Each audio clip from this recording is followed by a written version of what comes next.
Hey guys, Wags with Ironman 4x4, and today I'm going to show you how to get this Foam Cell Pro suspension slapped onto your Ram 1500.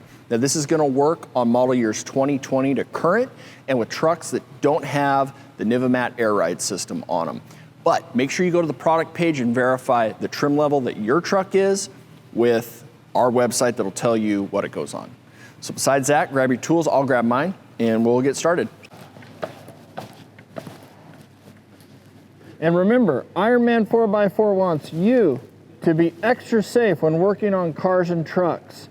If you're working in your garage, make sure your vehicle's in park, the e-brake is set, use a good jack stands, chalk your tires. You're working in a shop, follow all your equipment's recommended safety protocols. And most importantly, try to convince your mom to let you leave the house. All right, let's get these wheels and tires off. We'll start with the front of the truck.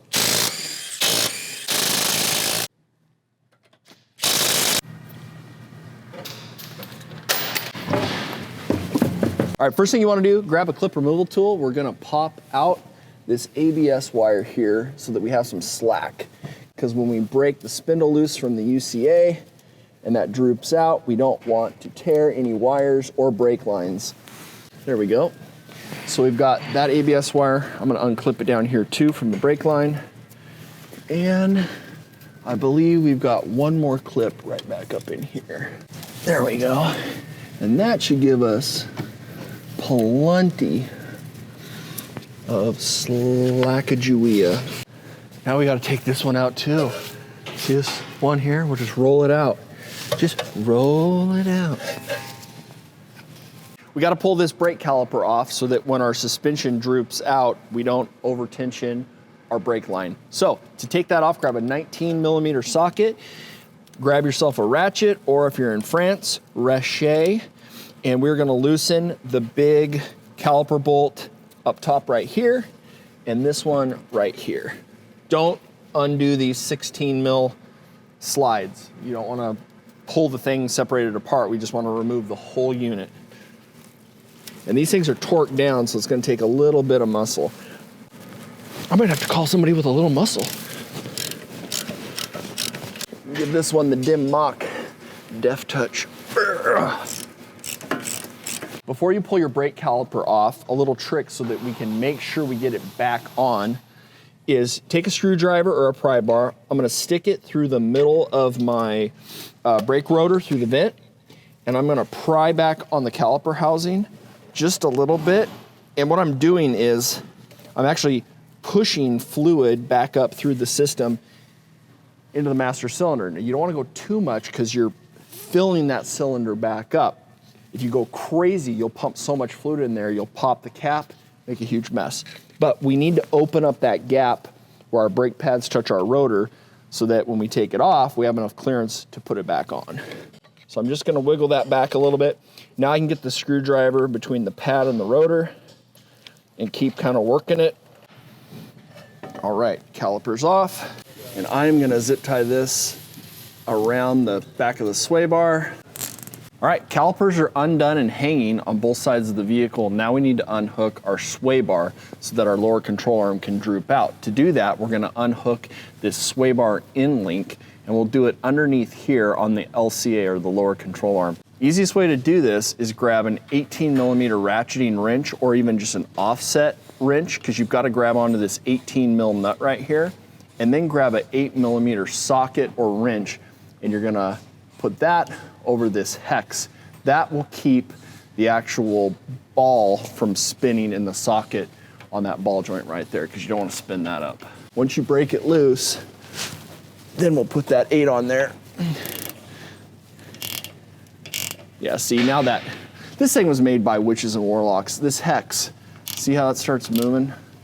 All right, so we'll put the 8 on there. And don't forget, you've got to do this on both sides, because the sway bar is what connects both sides of your front suspension together.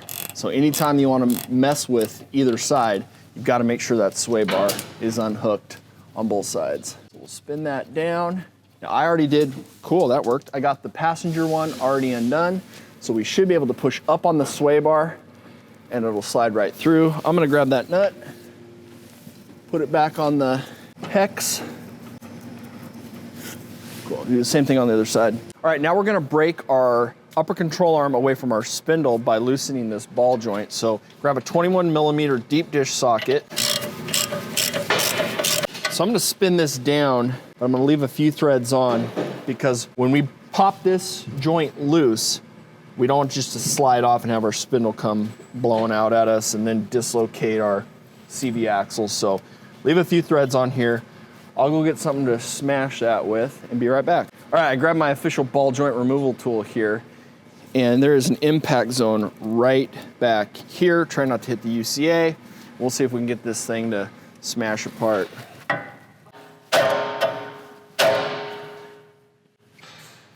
Got it. That went so well. Let's do it again. All right, so I've separated that out. I'm gonna rock the spindle back and it should stay. You can always grab yourself a bungee and try to hook this in, but it should just sit right there. All right, let's use a 21 for fun right here. We'll break that guy loose. Now it's got a welded nut on the other side, so we just need to loosen the bolt. All right, cool. That is out. Also kind of wiggle that around a little bit to loosen. There we go. Cool. And our UCA is out.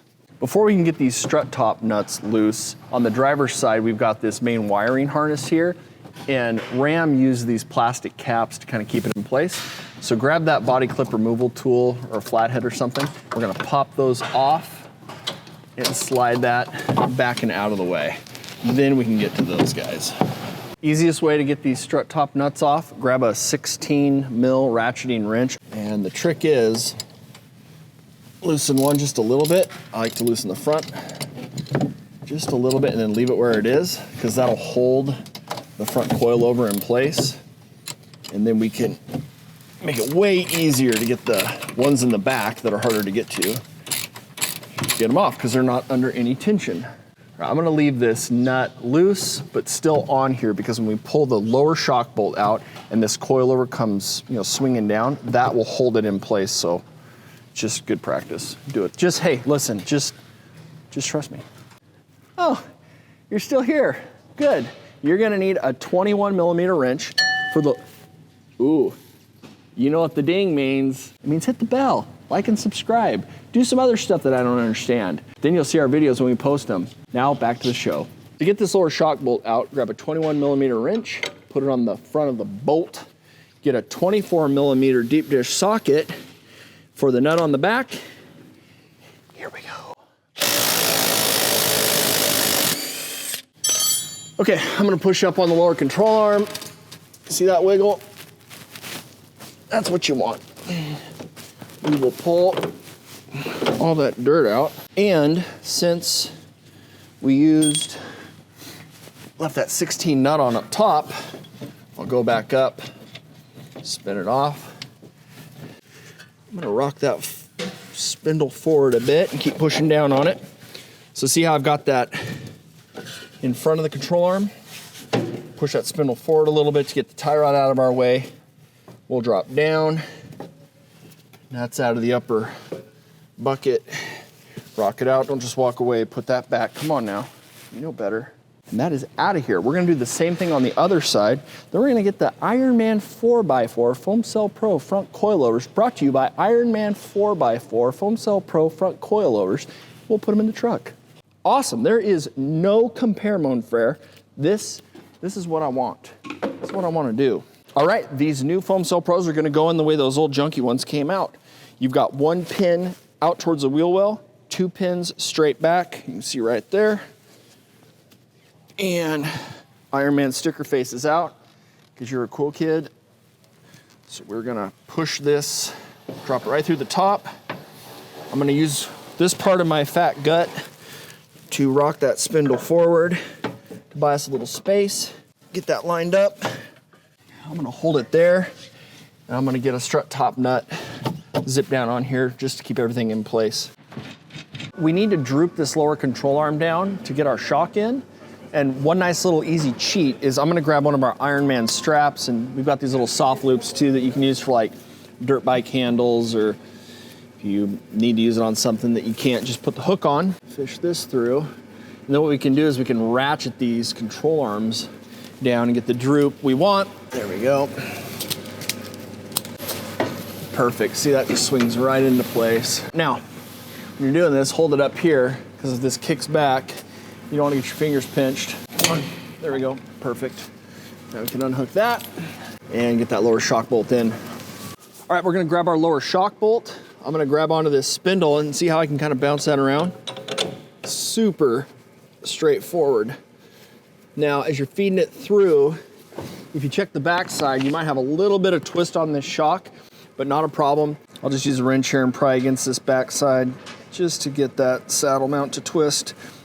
And then as you bounce it, there we go.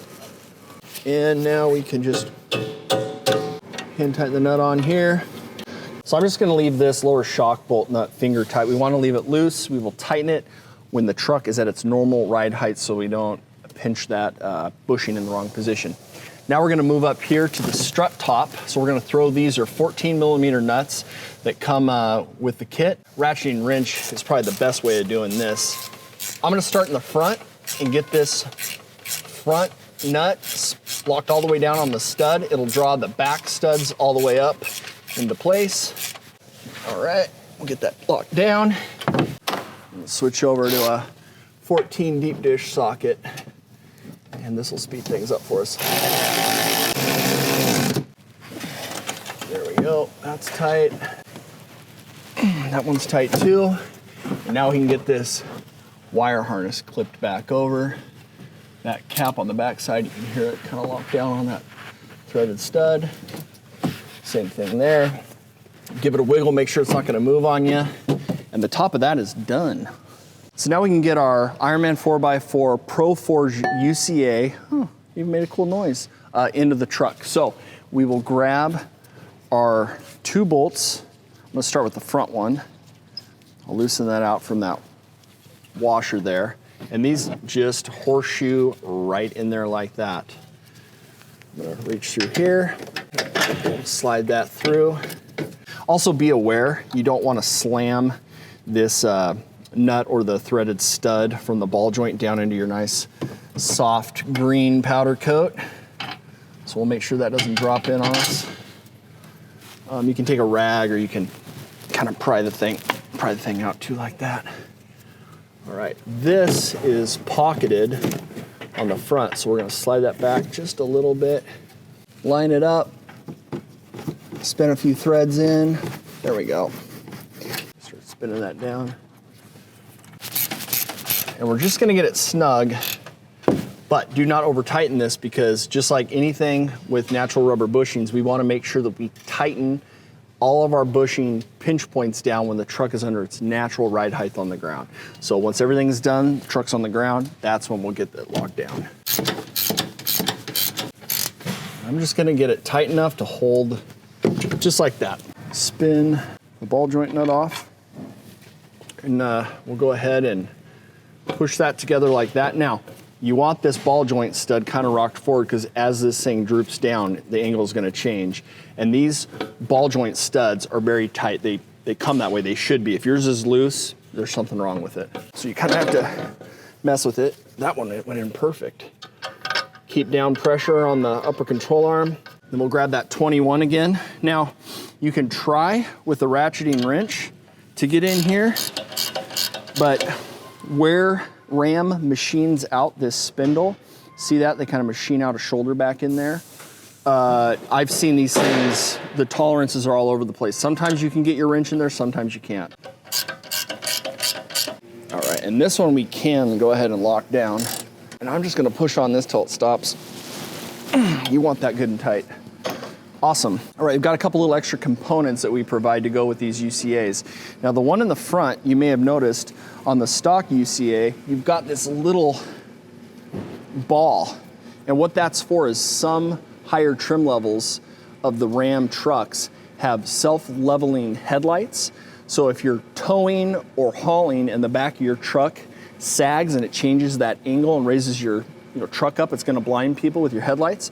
So the truck knows that because there's a sensor here. There's one in the front, there's one in the back, and it'll actually angle your headlights so that you don't blind people. It's kind of cool tech. Ford does the same thing. So I'm just gonna spin that in this threaded hole right here. And then we will move to the back side. You've got this bracket, a 10 millimeter bolt with a split washer. And this is just gonna clamp over. All right, cool. Get that split washer flattened out. You know you're tight enough. Now we can take that ABS wire, and that plugs right back in there. This up here, we kind of push back out of our way. We'll plug that back in too. So ABS is hooked up. We got this guy here, this little round rubber deal. It hooks right in between this little wire horseshoe there. So you just push it right back in, and that is all held in place. Okay, we are getting really, really close. We're gonna do the same thing on the other side, because next step, I think, is we gotta get this sway bar hooked back up. All right, so to get this sway bar put back together, I'm gonna spin off that nut. I think it's a 16 if I remember right. Set it there. But I noticed that the threads are not looking great. There's a little bit of corrosion there. And anytime you're working on stuff that goes steel to aluminum, you're gonna get a little electrolysis going on. So I'm gonna put little anti-seize so that doesn't freeze up on us. I'm gonna go over and do the same thing on the other side, because you know, all this moves together now, driver and passenger. All right, so I've got these end links lined up on both sides of the truck. So now it's just kind of wiggling that sway bar down. Perfect. So it dropped in on this side. It should drop in on the other side. I'm gonna spin this nut down hand tight. I'll do the same thing on the other side. Then we'll jump back here, tighten both sides up. Then we can finish with the brake calipers. All right, you could grab yourself an 18 deep dish socket on your impact and try to lock that down. But if you spin that hexed shaft, that is spinning the ball in the socket, and you could burn up the liner. So I'm not gonna take any chances. I'm gonna do it in reverse of the way that we took it off. I'm gonna grab this 18 ratcheting wrench and an 8 millimeter deep dish socket, and I will just go slow and lock that back down. Better safe than sorry.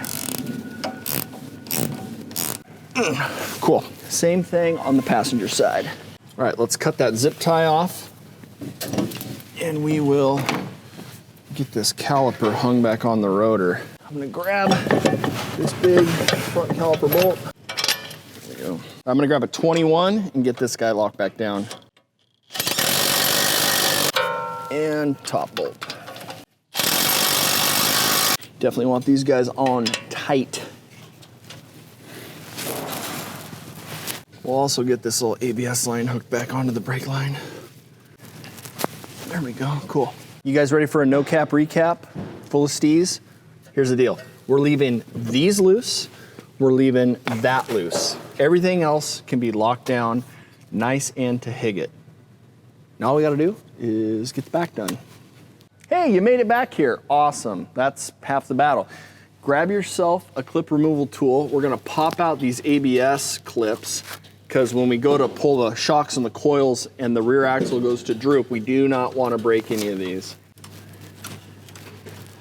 All right, we'll pop that guy out.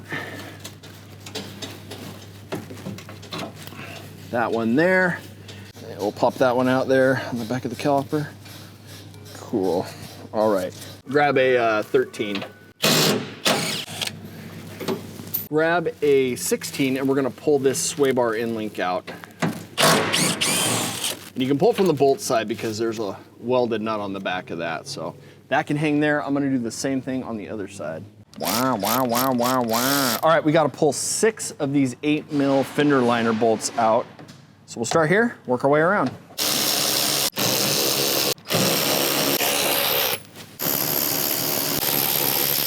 Sweet. All right, let's attack this shock top first. You're gonna need an 18 millimeter ratcheting wrench.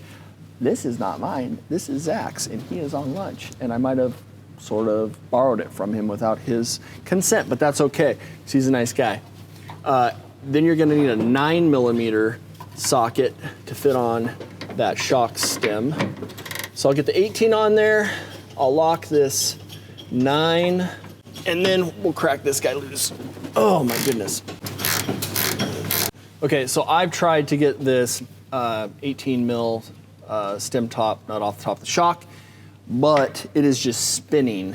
So I'm gonna go down low, I'm gonna take a 21, I'm gonna zip the bottom of this off, then I can push the shock body up. If that stem pops out, it should give me a little bit of room to hook on with some vice grips, and then we can get that top nut off. Write that all down, please. All right. Slide that out. So I'm gonna take some vice grips. Awesome, okay. Now we can slide that out. Now I like to keep all the bushings and washers in the same setup because it will help when we go to take the Ironman setup to put it back in. You can kind of compare. Got our rear shocks out. Now we need to pull the rear coils, but to make sure that we're drooping this rear solid axle safely, I want to unhook these wiring looms here. So I'm going to take this clip removal tool, and on the top of the rear diff, I can pry that out. Okay, that gives us a lot more room. This is like that cap on the top of our strut top. There we go. Pop that off. Okay, cool. So this now has a lot more room to stretch. I might pop this guy out too. And we'll go slow. So as we're lowering this down, if things start to get tight, we've got a lot more room to loosen stuff up. There we go. All right, we got the shocks out. Our sway bar is loose on both sides, but we're still not getting the kind of droop we need for this solid rear axle to get the coils out. So the trick is we're gonna undo this pan hard bar. I like to do it over here on this side because it's got a nut with a crimped on plate to hold it in place. So keep your hand away from there, grab a 21 millimeter socket. We're gonna pull the bolt out, and then that should really free up the solid axle to swing down. Make sure you're supporting it with the jack stand. There we go. Put that through there so I don't lose it. And now we can start to lower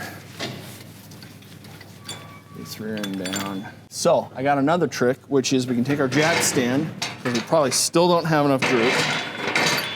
I'm gonna put it under that shock perch there. We'll spin this up. And as we compress this side, the driver's side is gonna totally droop out. We can hang on it. There we go. Come on, you.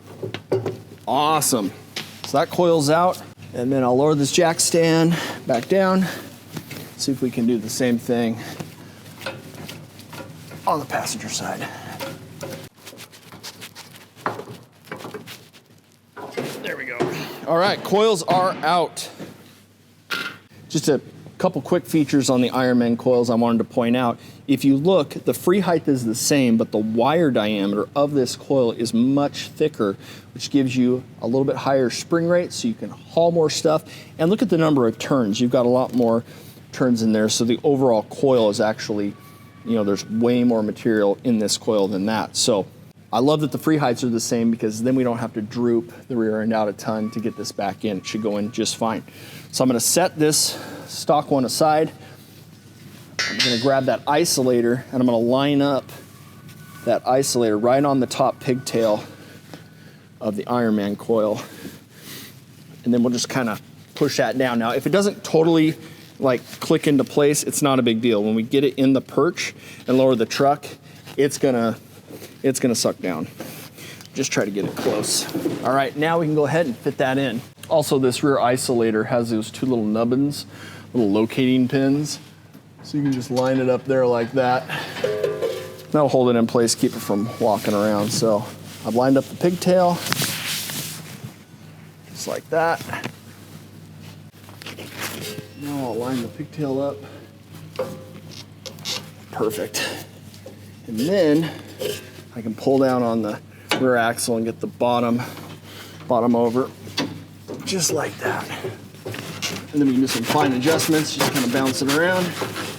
Cool. Isolator stayed where we want. Rear coil is set up. That looks good. Let's go get the other side done. All right, coils are in. Let's get that pan hard back in place.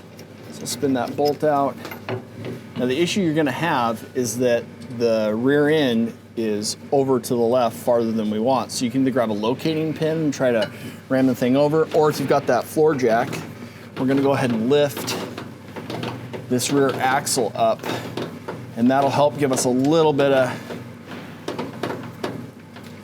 shift, because the higher we go, the more that panhard is gonna swing, panhard swing to the left. All right, that's about where I want it, and I'll go grab a locating pin and we will slide that over. I would use your screwdriver or your locating pin or whatever you've got you want to pry this thing over with, and work it from the front, because the bolt's got to go in right there on the backside. So pins in, I'm gonna pry towards the inside of the vehicle, get that to line up. Perfect. We'll take that nut with the crimped on plate and grab your 21. So this plate, just let it rest to the right on that ledge. You can just suck it right on down there like that. And before I forget, I'm gonna plug our ABS lines all back into place. Well, it's ABS and it's electronic emergency brake. Cool. All right, I'm gonna lower the truck down so I've got a better working platform, and we'll get those shocks put in. So let me show you a couple things on setting up these rear shocks for your Ram. These Foam Cell Pros come with the boots already on them, so slide the boot off. There's an external bump stop here. If this bump stop is sitting kind of high up, so you can slide up like that, then you're not gonna get that extra access to those threads. So make sure that bump stop is down past that shoulder.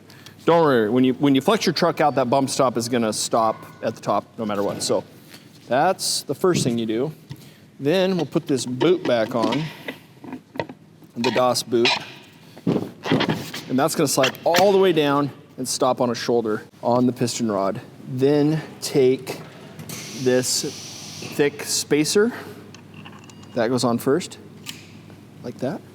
Then you take this washer that has the larger hole that will fit down over like this, because guess what, this washer, it's gonna stop, so you really can't get it wrong. You just want that washer cupped up, you know, like a space dish, not down, up. Then you're gonna take this washer that's got that conical locating nubbin or whatever you wanna call it. That's gonna go down over the shoulder, just like that. Then, this is what's gonna fit. If my hand is that frame, that's what's gonna slide up into the hole in your frame, just like that. Next thing is gonna be this bushing. That's got the kind of the negative side of that taper that this has. That's gonna go there. When we tighten this down, those two are gonna socket and lock it together. Then you got that washer that cups down, not like a space dish, whatever that is.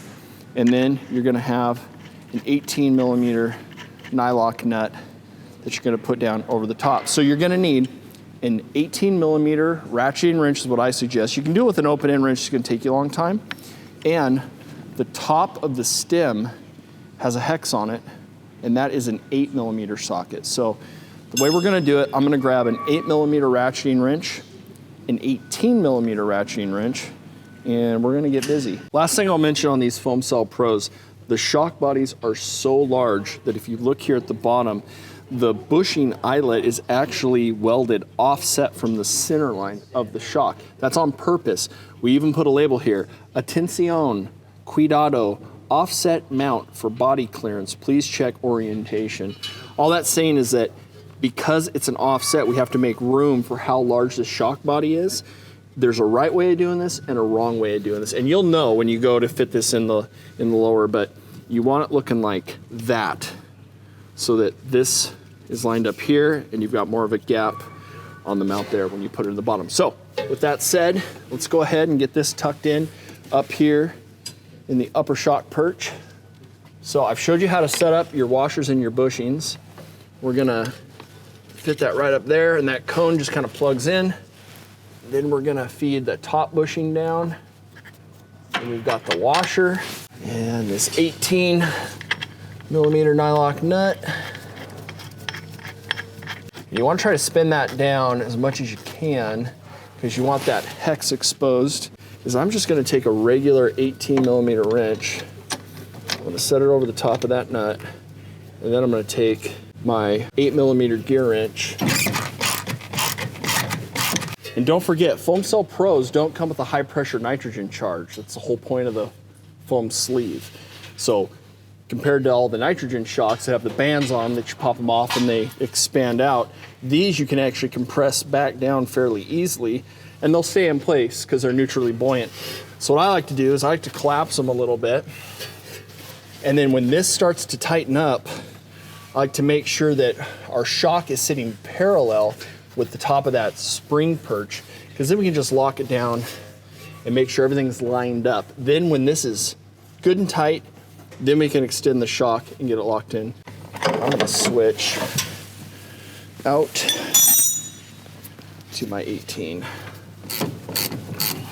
When I say my wrench, I mean, it's actually Zach's. But I was thinking he's probably still at lunch. And this is literally as easy as just lowering this down and lining up the holes. And you can see again how that bushing is offset. So sticker faces out, the caution sticker faces forward. I threw some anti-stees on the back of the threads. Throw a 21 on the back, 21 on the front. And we're just gonna tighten it down a little bit for now. We'll finish locking this bushing down, the bolt down and the bushing down when the truck is on the ground. So we had 6 of these 8mm fender liner bolts. So I'm just gonna feed a couple of these in just to catch a few threads. Like that. Get them started. And then I'll grab my auto ratchet and let the robots take over. Let's see ChatGPT put a fender liner in. Does not compute. All right, let's get our ABS wires bolted back together. So I'm gonna put that little wire hanger in with this 13 bolt. And then we can clip all these back into place. And then the one back in here behind the caliper, it's got that little wire clip, that round one. Pop that back into place right there. No, don't look. Just trust me. All right, we're gonna grab this bolt here. It's 16. Just kind of gotta muscle it in place a little bit. Don't cross thread anything. Cool. Same thing on the other side. It's my freaking 18, I just bought these. Wagner!